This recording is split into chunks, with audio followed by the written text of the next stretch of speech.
Allô, bon salut, bonjour, bienvenue à ton tuto grammaire. Et là, aujourd'hui, on va regarder l'imparfait et le passé composé. Welcome to your tuto for today, and we're going to have a look at l'imparfait and le passé composé.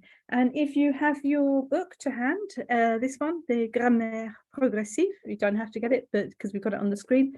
But if you do want to have a look, we're looking at page 210, which is looking at the comparison of like, when do we use l'imparfait and when do we use le passé composé?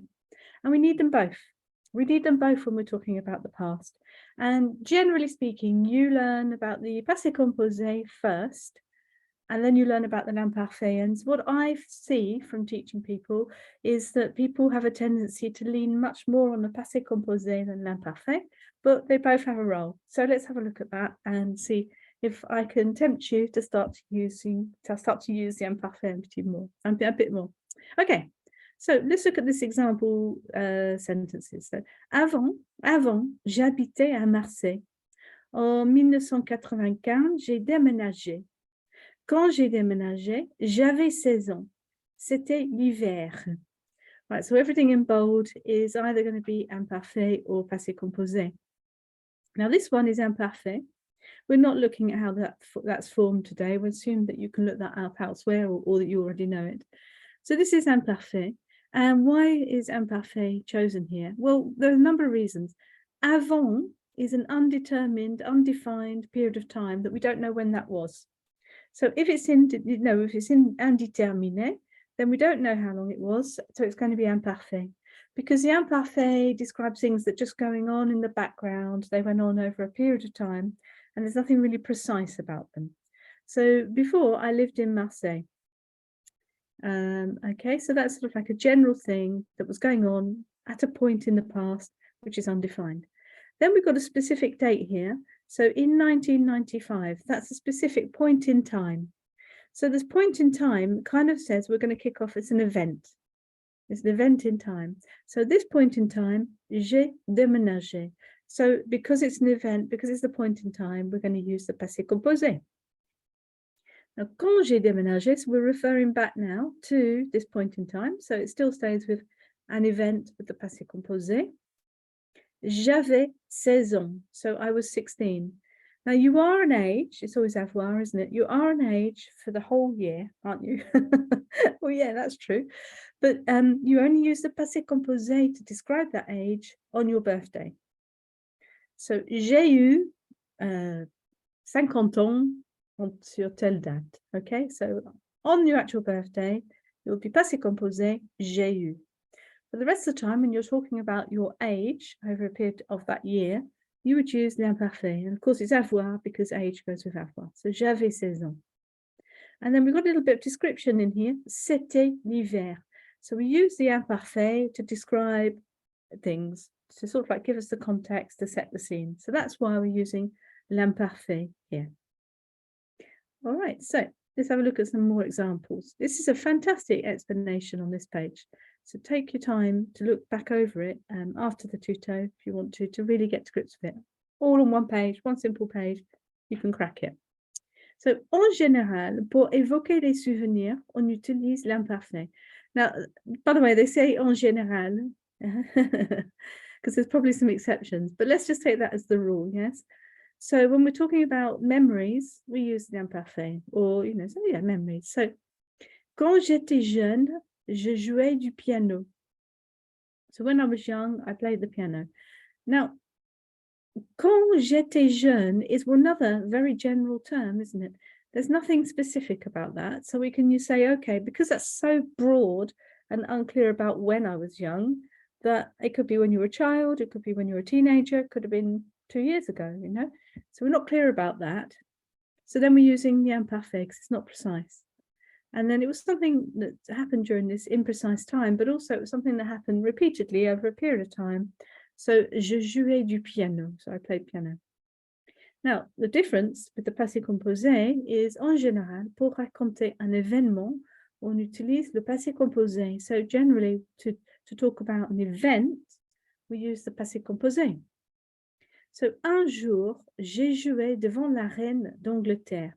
So one day in this great long line of when I was young. One day in that, so we're picking it out as a date. I played, and it's a one-off, it's an event. Doesn't mean it has to happen over one day, by the way. It could be une semaine or un mois, yeah, or une année. It's not the length of time, but it's the fact that it's boundaried and it's an event. Okay, so j'ai joué devant la reine d'Angleterre. So I played in front of the Queen of England. So that's an event. Let's look at it even further. So le récit au passé utilise les deux formes. So if you're talking about the past, you need to use both forms. And you really do if you want to bring your story to life. So le passé composé pour les événements. So passé composé for events. Okay. L'imparfait pour les descriptions et les situations. So the imparfait for the descriptions, the situation, the setting of the scene. Let's look at the example. So, le jour où j'ai joué devant la reine, j'avais 12 ans. C'était la fête de l'école, il faisait chaud.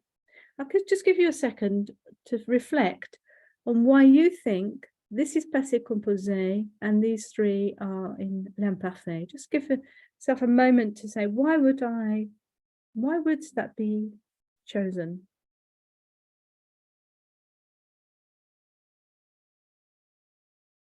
All right, so you might have an idea of why you think that is. So that day, so we're still talking about this event, aren't we? So the day when, by the way, use instead for time, but the day when I played in front of the Queen. So that's the event. Yeah, so it is going to be passé composé. Like we said before, j'avais 12 ans because you're an age for a whole year. So that's going to be imparfait. Then c'était la fête de l'école. What's that? Well, you could either put it into the category of description or describing the situation. It's context, isn't it? It's context. And il faisait chaud. Il faisait chaud, and that's description, situation. A lot of the time when you're talking about the weather, you're going to use l'imparfait because you're using it as a backdrop. You know, il faisait chaud, donc on est allé à la plage. Occasionally, you're going to use the passé composé, but you might want to think about, well, where do I start with l'imparfait? You might want to say, well, I'll start with the weather then. And I'll start with my age, the age I was. You know, so just start getting used to putting it in there and not always relying on the passé composé. L'imparfait donne les éléments du décor, comme une photo. Le passé composé met l'accent sur la succession des événements, comme un film. So the imparfait gives the elements of decoration, context, like a photo. And the passé composé puts the accent on a succession of events, like a film. That's another. I always like to think about l'imparfait as being the painting, the backdrop of the painting, and then the passé composé being the characters in the front and the action that's happening in it. But you know that's the way I think about it. Conjure up your own image and your own strategies for how you categorize this. But that's quite a nice one. So pendant que je jouais, tout le monde bavardait. Soudain, la reine est arrivée. Elle a applaudi. Tout le monde s'est levé. So in this example here, we've got le jour où j'ai joué. So then we're talking about the event. The playing, that was the event, but now the playing has become the backdrop. Yeah, so you can imagine walking into a room, lovely big room, and this person is playing the piano. That's the backdrop, isn't it?